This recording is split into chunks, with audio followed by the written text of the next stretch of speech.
मुकद्दस लूका की अंजील 14वां बाब।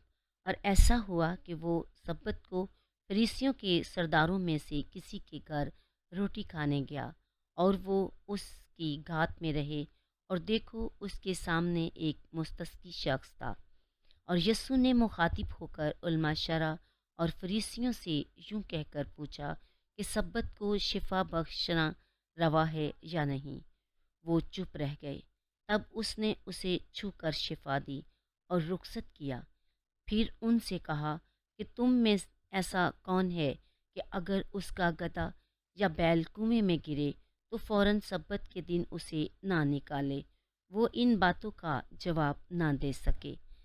फिर जब उसने देखा कि हम नवाले क्यों कर सदर जगह पसंद करते हैं, तो उसने उनके लिए एक तमसील पेश की और उनसे कहा, जब तू शादी में बुलाया जाए तो सदर जगह पर ना बैठ।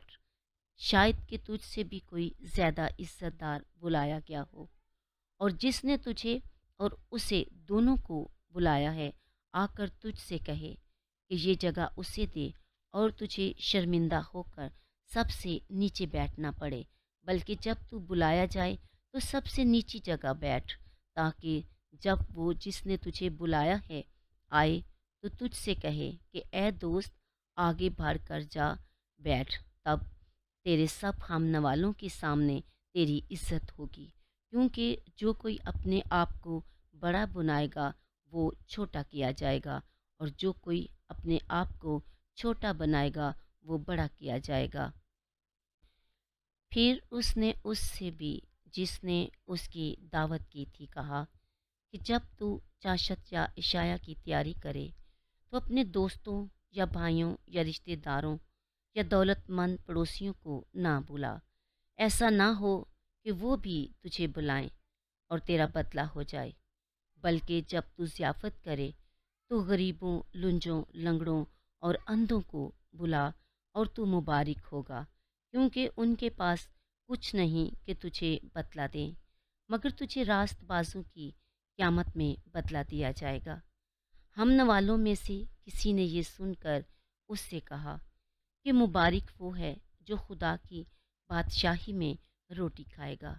इस पर उसने उससे कहा कि किसी शख्स ने रात की ज़ियाफ़त करके बतेरों की दावत की, और ज़ियाफ़त के वक़्त उसने अपने ग़ुलाम को भेजा ताकि बुलाए हुओं से कहे कि आओ, अब सब कुछ तैयार है। इस पर वो सब मिलकर उज़र करने लगे। पहले ने उससे कहा कि मैंने खेत मोल लिया है, ज़रूर है कि जाकर उसे देखूं। मैं अर्ज़ करता हूँ कि मुझे मज़दूर रख। दूसरे ने कहा, मैंने 5 जोड़ी बैल मोल लिए हैं और उन्हें आज़माने जाता हूँ। मैं अर्ज़ करता हूँ कि मुझे मज़दूर रख। एक और ने कहा, मैंने ब्याह किया है, इस सबब से नहीं आ सकता। बस उस गुलाम ने वापस आकर अपने मालिक को उन बातों की खबर दी।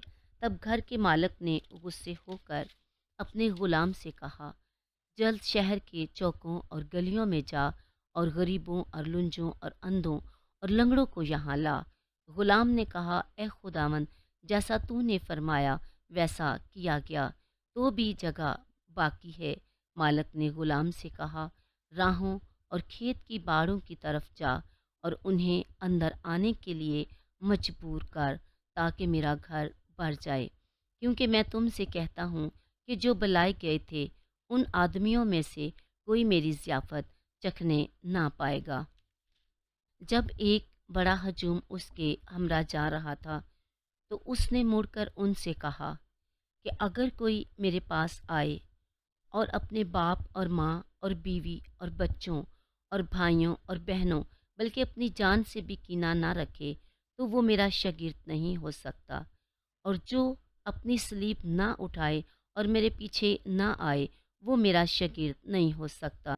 क्योंकि तुम में से ऐसा कौन है कि जब वो बुरज बनाना चाहे तो पहले बैठकर सरफ का हिसाब ना कर ले कि आया मेरे पास उसकी तकमील करने का सामान है या नहीं।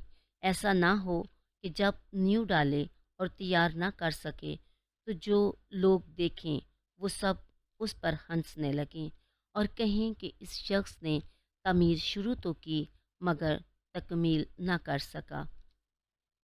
یا کون ایسا بادشاہ ہے جو دوسرے بادشاہ سے جنگ کرنے جانے کو ہو تو پہلے بیٹھ کر مشورہ نہ کر لے کہ آیا میں 10,000 کے ساتھ اس کا سامنا کر سکتا ہوں یا نہیں، جو 20,000 لے کر مجھ پر چڑھ آتا ہے؟ نہیں تو جب وہ ہنوز دور ہی ہے، قاصد بھیج کر شرائط صلح کی درخواست کرے گا۔ بس اسی طرح جو کوئی تم میں سے اپنا سب کچھ ترک نہ کرے میرا شاگرد نہیں ہو سکتا۔ نمک اچھا ہے لیکن اگر نمک کا مزہ جاتا رہے تو کس چیز سے نمکین کیا جائے گا؟ نہ وہ زمین کے کام کا رہا نہ کھاد کے، بلکہ باہر پھینکا جائے گا۔ جس کے کان سننے کے ہوں وہ سن لے۔